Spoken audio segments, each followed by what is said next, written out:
死傷者280名以上を出したボストンマラソン爆弾テロ事件。アメリカへの復讐を誓った兄弟はわずか数秒で会場を血の海にしてしまうんです。2013年4月15日、アメリカマサチューセッツ州ボストン。この日開催されたのは世界6大マラソンの一つ、ボストンマラソン。約2万7000人のランナーを応援するため沿道には観客が詰めかけていました。そして場面はスタートから約5時間後、多くのランナーがゴールの時を迎え、会場の熱気が最高潮に達するその時のこと。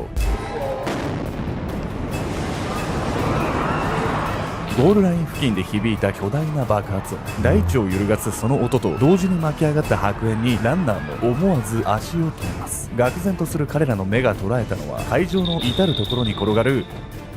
バラバラになった手足でした。ボストンマラソンで280人以上の観客を巻き込んだ爆弾テロ事件。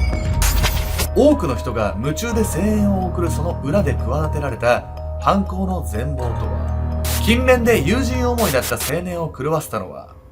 兄への憧れだったんです。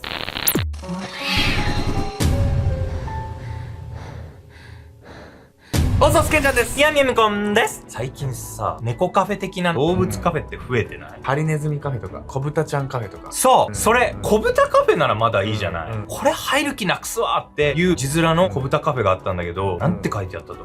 う？なんだろう。マイクロ豚カフェって書いてあった。なんか入る気なくさない？なんで科学実験的な匂いがするじゃない？マイクロ豚なんて言われたら。保護猫カフェとかだったらまだ、って感じだけど、なかなか行く気が起きないところではあるのよね。本日ご紹介するのは2013年に起こったボストンマラソン爆弾テロ事件について。この事件では死者はもとより手足を失うほどの重傷を負った被害者が多数いて、本当に甚大な被害を被ったんです。マラソンなんて言ったら本当に大人数が密集するようなイベントじゃない。そんなところを狙って爆破して過激派テロ組織とかそういう組織だったの？それがですね、驚かされることに犯人はまだ10代の青年だったんです。事件から4日後、警察はその青年を追い詰めるんですけれども、彼は一体何者だったんでしょうか。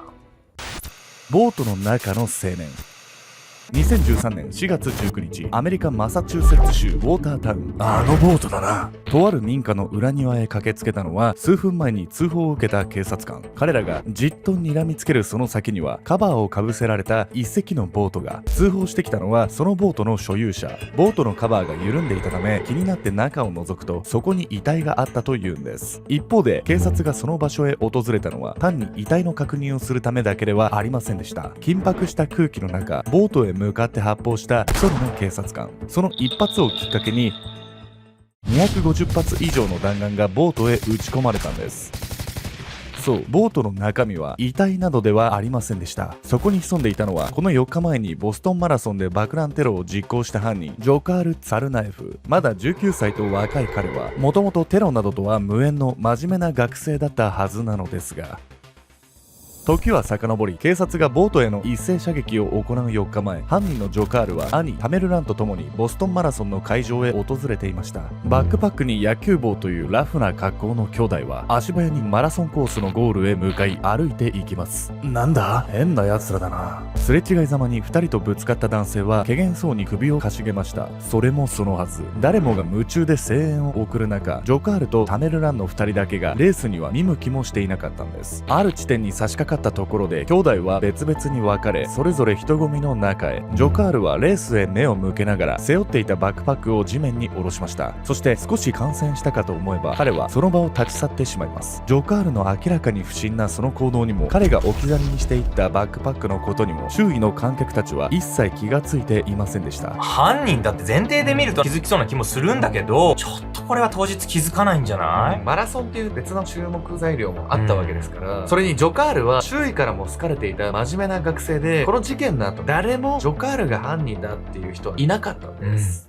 1993年生まれのジョカールはキルギス共和国の出身。一家は彼が8歳の頃に渡米し、その後アメリカの永住権を取得しました。ジョカールは素直で勤勉な性格で、中学高校とスポーツに熱中。高校時代にはマサチューセッツ州のレスリング大会で選抜選手に選ばれたこともありました。成績優秀だったジョカールはケンブリッジ市から奨学金を得てマサチューセッツ大学へ進学。友人にも恵まれ、充実したキャンパスライフを送っていたんです。事件後、息子ジョカールについて両親は次次のように語っています。ジョカールは誰にでも優しくて公平な子でした。周囲からも評判の自慢の息子だったんです。才能にあふれ、友人からも慕われていた彼がなぜ数十万人が集まるマラソン大会でテロなどを起こしてしまったのか。引き金となったのはもう一人の犯人、26歳の兄タメルランの存在でした。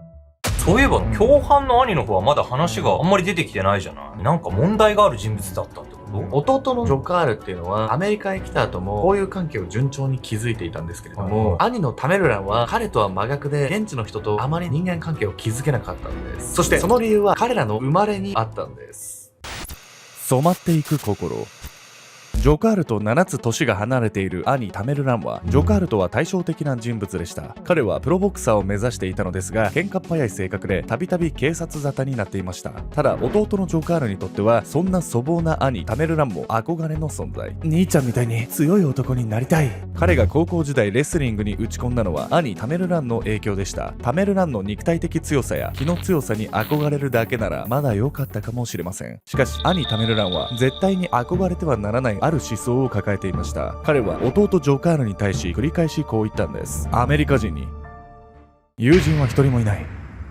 俺には奴らを理解することはできない。アメリカへ渡って5年ほど経った頃からイスラム教を強く信仰するようになった兄タメルラン。その日々の中でタメルランはイスラム教を信仰する各国との戦争を繰り返してきたアメリカに強い反感を抱くように。事件の1年前には妻子と共にイスラム過激派の温床であるダゲスタン共和国を訪問したことも。タメルランとジョカールの父親はイスラム教が主流とされるチェチェン共和国の出身。そのルーツが兄タメルランを過激派の思想に走らせたとされているんです。これはイスラム教が主流の国からいきなりアメリカに移住しちゃったってことも関係してるんだ。イスラム教を信仰する人々の中にも多様な思想の方はいらっしゃるんで一概には言えないんですけれども、父親の出身国であるチェチェン共和国の情勢から他の国への反感っていうのを感じやすいっていうのはあったのかもしれないです。というわけで本日のメトラキーワード、チェチェン人とイスラム教について。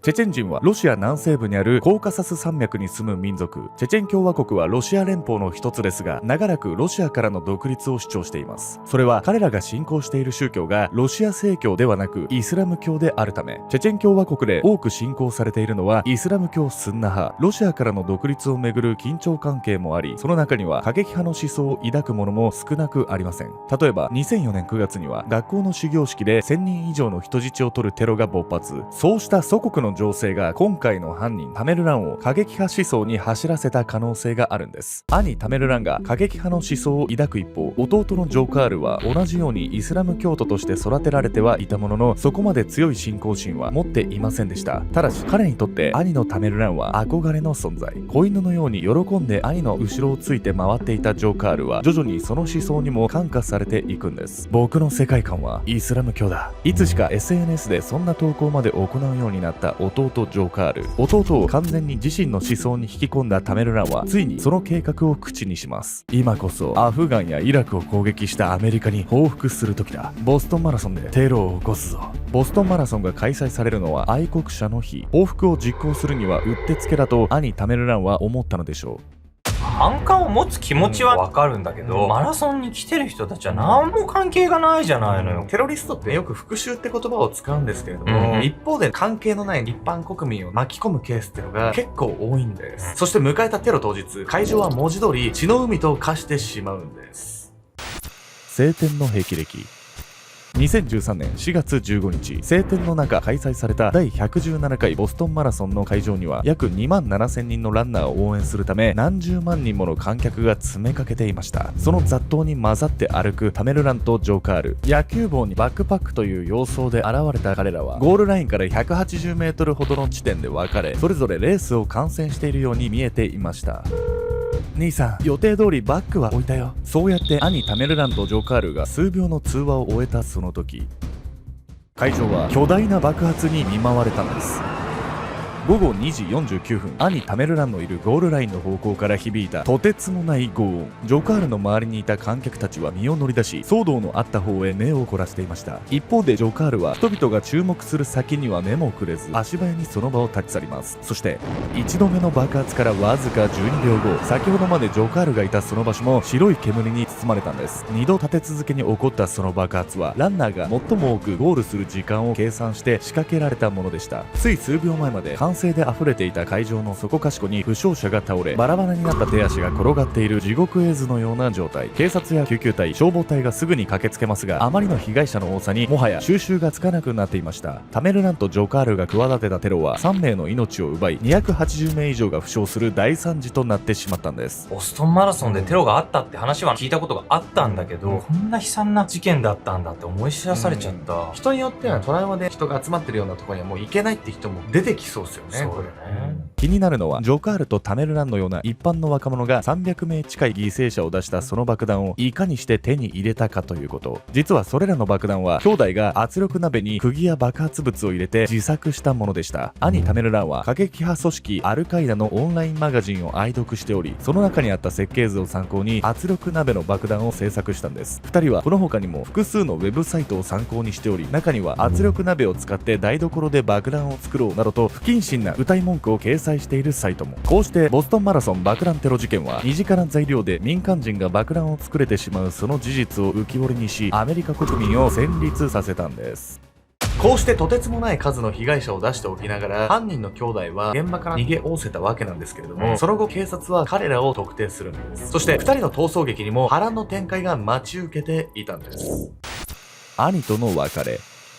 ボストンマラソンでのテロの30分後、会場を後にした兄弟は何事もなかったかのようにスーパーで買い物をしていました。その後、弟のジョカールは大学の寮へ戻り、友人といつも通りに談笑。その最中、SNS ではテロの被害者の身を案じる投稿をし、完全に無関係を装っていました。一方で FBI は事件から2日後には防犯カメラ映像から容疑者を特定。顔写真が公開され、ジョカールとタメルランは慌てて逃走を図るんです。兄弟は圧力鍋の爆弾や拳銃などの武器を車に積み、マサチューセッツ工科大学へ。彼らがここへ来た理由は、自分たちの持っているものだけでは武器が不十分だと感じたためでした。あいつの銃を奪おう。兄タメルランが指を指した先では、大学警察署の警官がパトカーに乗って待機していました。兄弟はここから6発の銃弾を放ち、警官を殺害してしまうんです。しかし銃を入れておくホルスターのロックシステムによって銃を奪うことは叶わず、そこで兄タメルランは作戦を変更。停車していた黒い SUV に近づき、運転手に次のように声をかけます。ボストンマラソンのテロは知ってるか。そして運転していた男性がうなずくと、タメルランは銃を見せながらこう言いました。俺が犯人だ。こうして2人はカージャックに成功し、2台の車で行動することに。1台では警察に追いつかれた際に逃げ切れないと踏んでのことだったのでしょう。2人の向かう先はニューヨーク。車内で弟のジョカールはこう話したと言います。タイムズスクエアでボストンマラソンと同じテロを起こす。単に逃走のためじゃなくて、またテロを起こそうとしてんじゃないの。早く捕まえないとやばいじゃない。それがですね、2人の逃走劇もそんなにうまくいかなかったんです。警察をか乱するために起こしたカージャック事件によって自分たちの居場所を警察に知られてしまうんです。カージャックを成功させ、ニューヨークへ向かう道中、2人は給油と現金を引き出すためにガソリンスタンドへ。そしてそれは兄タメルランが男性のカードを持って ATM へ行き、ジョカールがスナック菓子を買いに車を離れた時のこと。おい待ちやがれ。男性はその一瞬の隙を突き車から脱出。道路を渡った先のモーテルへと駆け込んだんです。兄弟は急いでガソリンスタンドから逃走しますが、男性の通報で居場所をつかんだ警察は彼らを追跡。4月19日の深夜0時、ボストン郊外のウォータータウンに入ったところで、兄弟と警察による壮絶な銃撃戦が展開されるんです。タメルランとジョカールは圧力鍋の爆弾や手榴弾を駆使し、必死に警察に応戦していたのですが、2013年4月19日、ボストン郊外のウォータータウンには絶え間ない銃声と爆発音が響いていた。くそ、もう弾がない。こんなところで捕まってたまるか。すでに何発もの銃弾を受け血まみれの状態の兄タメルラン。彼は空になった銃を警察に投げつけ走り出した。待てこの野郎。しかし傷だらけのその体ではもはや逃げることも叶わない。警察はタメルランにタックルし手錠をかけようとする。その時だった。兄さんを離せ。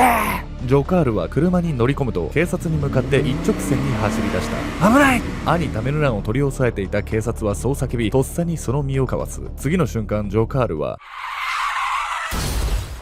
兄のタメルランを引き殺してしまった。何ジョカール兄引き殺しちゃったの？助けるつもりだったんじゃないの？ジョカールは過激派っていうよりはほとんど兄のために犯行に加担したんです。その兄を自分の手で殺してしまうっていうことで、今までのことって一体何だったんだっていう救いようのない結末になっちゃったんですよね。兄を殺害してしまったことに衝撃を受けたジョカールはその場を逃走し、民家の庭先にあったボートの中へ身を潜めると、そこで気を失ってしまいました。その後ボートのカバーが緩んでいたことで中に人がいると気づいた所有者が通報。ジョカールは警察から250発もの発砲を受けますが、どうにか生き延び FBI の交渉によって逮捕されます。2022年3月、ボストンマラソン爆弾テロに関する30の罪状で有罪となったジョカールの判決は死刑。現在はコロラド州の刑務所へ移され、刑の執行を待っています。もともとは素直で勤勉な性格で、アメリカでの友人も非常に多かったジョカール。危険思想を抱く兄に憧れたために彼の人生は崩壊してしまいました。ジョカールのように悪い仲間が身近にいるわけではなくとも、現代のネット上には危険思想に触れる機会が溢れています。そうした現代社会で間違った思想に染まらないために、あなたは何が重要だと思いますか？